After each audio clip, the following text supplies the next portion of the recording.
Welcome to the Coast to Coast podcast, brought to you by Play Picks and the Lines. Coming to you from the West Coast, Josh Lander, joined by my guy Nate Weitzer on the East Coast. We're looking at a pretty big Wednesday night slate here. Some pretty good matchups in this one. We are going to be looking at the Lakers taking on the Kings in Sacramento. LeBron is currently a game-time decision in that one. Not really sure why, unspecified, but we're thinking he's probably going to play tonight. Make sure you do check out Nate's great article up on playpicks.com with some best bets and player props in there for you as well. And as always, if you do still need a FanDuel or DraftKings account, head to fdpicks.com or dkpicks.com and find those listings in your area, such as what we've got for tonight. Nate, let's get into it.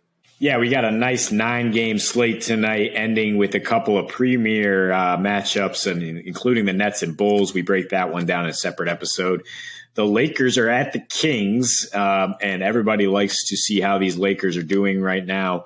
-3 on the road with a total creeping up to 231. We'll come back to that in a second. Looking at the other lines tonight, Hornets are +5 at Sixers, total around 226 there. The Magic are +6 at the Wizards. Celtics -3 at the Pacers in a rematch there. Mavericks -2 at Knicks. Low total of 205 there. The Miami Heat +3 at the Hawks. The Rockets +6 at the Spurs with a 232 total. Cavaliers +6 at the Jazz. And the Brooklyn Nets, as mentioned, are around +2 right now at the Bulls with a high total 232.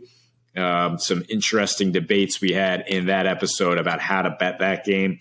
I think we're on the same page here, though, which is both thinking, how are the Lakers only -3 at this point against the Kings team that's lost 6 of their last 7, is 25th in net rating and 24th in defensive rating during that span, allowing the 4th highest field goal percentage, 48%. Their pace is plummeted to 21st, and they're averaging under 105 points per game. They're also on a one-day rest disadvantage here, having played Monday.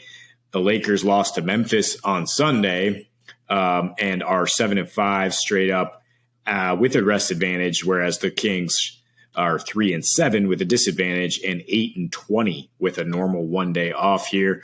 But the key really here is that the Lakers are suddenly looking like what the team we expected them to be, with all this firepower, having won 5 of their last 7 games, and the only losses are to the hottest team in the NBA, the Memphis Grizzlies, who just took down your Warriors again last night. So I'm not reading into those as losses indicating anything. The Lakers have the best assist-to-turnover ratio and best offensive rating in that 7-game span, number 4 net rating, getting the 4th most paint points, hitting the 4th most threes at the 4th highest clip, mostly thanks to Malik Monk, who's shooting 48% from deep and averaging 20 points per game in that span. And he has just torched the Kings, 22 points per game with 16 triples at a 57% clip in 3 meetings since joining the Lakers this year. The Kings are giving up the 8th highest percentage from deep at home and allowing the 2nd most paint points, regardless of venue, for the 2nd straight season here. And there's just a little bit of an edge to the Lakers team and LeBron in particular when it comes to these Kings. We don't know what happened in that triple overtime game they lost, but it seemed to spark the team, which without LeBron won by 15 against the Kings 4 nights later. I guess they had lost 4 of their previous 5 against Sacramento. It was getting a little testy. And then LeBron went out there last week, scored 31 points with a 35% usage rate on these Kings, and had some words for their bench. And as we all know, you don't even need to go through the numbers. He's returning to MVP form, certainly, over his last 10, 11 games, and carrying this team to a 5-2 record at this point. I think you easily can back a LeBron-led team in a spot where he really cares about winning against a team that is not really well-positioned to stop what they're doing right now, which is either get buckets in the paint or get open threes. And the way LeBron's playing, that's going to collapse a lot of defenses and generate a lot of open looks. Yeah, I mean, I think what we're saying in this one is the first of all, we're confused by the spread because everything that we're looking at when you talk about the total says, yeah, the Lakers are going to get their team total. The Sacramento Kings are not. So that would lead us to believe this is going to be a lot bigger of a spread, to be honest, than it is. So feeling very, very good about the Lakers in this one. Looking at home road splits as well, it actually kind of makes me feel a little bit more like leaning towards the under if I wanted to attack the total here, mostly because you look at the difference between, what Sacramento does at home on the road. They actually have the same offensive rating, regardless of venue, but their pace is about 2 points per 100 possessions faster on the road. They play much slower at home, where this game is. Their defensive rating is a little bit better at home as well. Not that I think they're going to do much to stop LeBron right now, as you mentioned, those numbers for them. If they're winning 5 of their last 7 and that number 1 offensive rating, and playing, at the 9th fastest pace, but still, it's only down because they were at the fastest pace. So it's still a decent pace for them, and what they're doing on offense, meaning they're getting plenty of shots up. So, LeBron, like you said, playing against the Kings, it's a team he's owned since he's come here to LA, averaging about 26, 8 boards and 6 assists in that time frame. So he's going to be ready to play if he is playing. So we want to stay on top of that once again in terms of guys in and out of the lineups. You definitely want to make sure LeBron's playing. But to be honest, I think we kind of both feel good about the Lakers, even if LeBron doesn't play. Malik Monk going off and guys on the offense around LeBron definitely picking up as well with him. So look, the Lakers have covered the spread every time they played the Kings in the last 7 road games when they've been in Sacramento. And they've gone under actually in about 5 of those. So it's not like they've just totally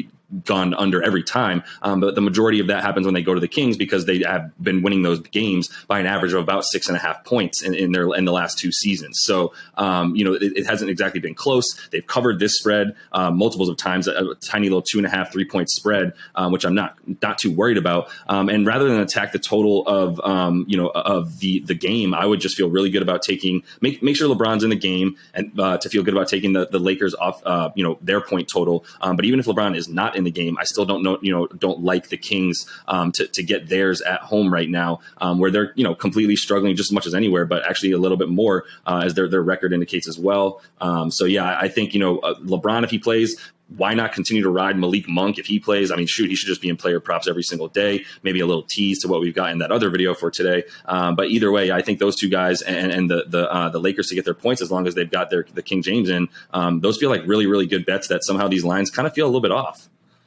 Yeah, it's a lot like we said in the Nets video. I mean, they win, but they don't cover. And the Lakers lately, when they're favored, they've won 5 of their last 6 games, the exception again being against Memphis, which is just unstoppable right now. And you look at even their recent win over the Kings to allow 114 from Sacramento seems a bit fluky, with Sacramento shooting 41% from deep. They mostly the Lakers are struggling to deny paint points with Anthony Davis out, but Sacramento is getting the 10th fewest paint points over their last 4 games, and the Lakers generally have been much better at 3-point defense on the road. They actually rank 3rd in opponents' percentage. So if they can close out here in Sacramento and take away those 14 triples, that's going to be a huge advantage in terms of both limiting the Kings' offense and getting, covering this modest spread. We already talked about how the Kings struggle to guard the 3-point line at home, and that the Lakers are on fire from the perimeter right now. They're really just spacing the floor around LeBron, allowing him to play some point center, and he can certainly guard Richaun Holmes on the other end. So this is a good matchup for him to just do what he wants on offense there, and just the Kings not being able to respond to this degree. The Lakers' defensive rating is still about a little below average. It's not great, but the Kings are 23rd in offensive efficiency at home and just really struggling lately. Especially in this matchup, they seem to just kind of fold in the presence of the King, at least in their last couple meetings. And as long as he's active, I feel good about it. Unless we have a huge swing the other way because he's inactive, I'd probably steer clear or maybe take the under if LeBron is inactive. But I don't think at this point we see any general injury designation. I think he's probable. It's just that abdomen issue that he's been playing through for a while.